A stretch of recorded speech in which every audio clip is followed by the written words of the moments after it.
વત્તાની સાથે જ તસ્કરોનો તરખાટ જોવા મળ્યો। મળતી માહિતી મુજબ ધ્રાંગધ્રા શહેરમાં ઠંડી વધતાની સાથે ચોરીના બે અલગ કિસ્સાઓ સામે આવ્યા। ગત રાત્રિએ પણ વધુ એક ચોરીને અંજામ આપી ચોરો ફરાર થઈ ગયા। ધ્રાંગધ્રાના હળવદ રોડ ઉપર આવેલ સીતારામ પાર્ક સોસાયટી ઉપન્યાસ શાળા પાછળના ઘર નંબર 1માં ગત રાત્રિએ બંધ મકાનનો લાભ ઉઠાવી ચોરોએ ચોરીને અંજામ આપી નાસી ગયેલ।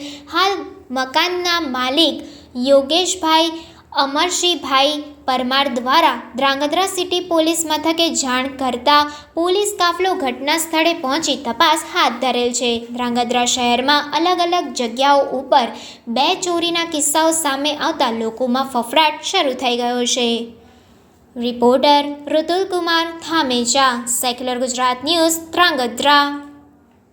મારું નામ દીપક પટેલ, સીતારામ પાર્ક મકાન નંબર 15માં અમે રહીએ છીએ।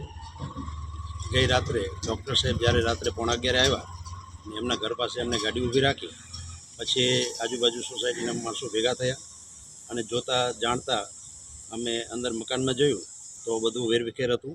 પછી સોસાયટીના બધા સભ્યો ભેગા થઈને પોલીસને જાણ કરી, પોલીસની ગાડી આવી અને એમને તપાસ હાથ ધરી। મારું નામ યોગેશભાઈ પરમાર છે। હળવદ રોડ ઉપર ઉપન્યાસ પબ્લિક સ્કૂલની બાજુમાં સીતારામ પાર્ક મકાન નંબર 1માં રહું છું। અમે લોકો 2 દિવસથી બહાર ગામ હતા।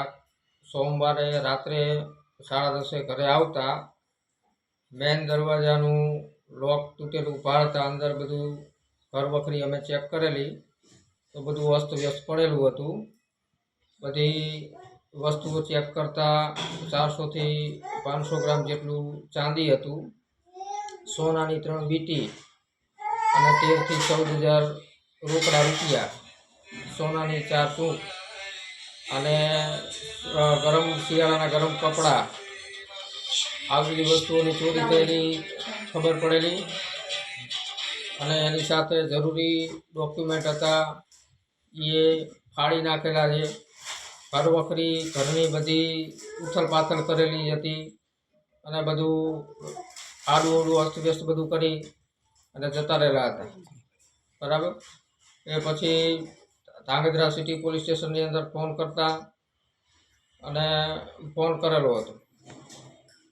સમાચારોની અવનવી અપડેટ્સ માટે જોતા રહો સેક્યુલર ગુજરાત ન્યૂઝ।